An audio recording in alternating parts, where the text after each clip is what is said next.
ও বৌদি দেখো গা, তোমার স্বামী ফুটু একটা মেয়েকে করে কইছে দেখো গা। কাকে? কোন এমনকে?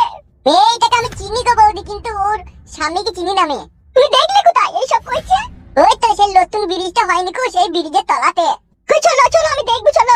এসো বৌদি এসো, এতক্ষণ মনে হয় দুটো তিনটে কন্ডম পাল্টানোই হয়ে গেছে মনে হয়। চলো তাও দেখতে বাবা, চলো চলো হাঁটো।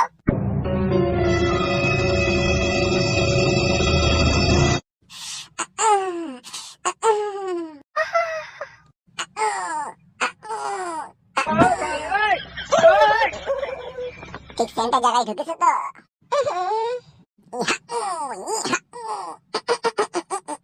দেখিছো বৌদি, দেখিছো কিরকম মেরে করেছে, দেখিছো তাইলে? ও সাইড হয়ে গেল। তাই নাকি? হ্যাঁ একটু কাট করে মারো। বাবারে বৌদি, যা খেল মারছি পর্দা ফাটিয়ে দিবে তো। ছি ছি ছি ছি ছি, কি কাজ করছে বলো দেখিনি। ये फंस गया सीएम, इसे पार्टी की मीटिंग समझ के फंस गया।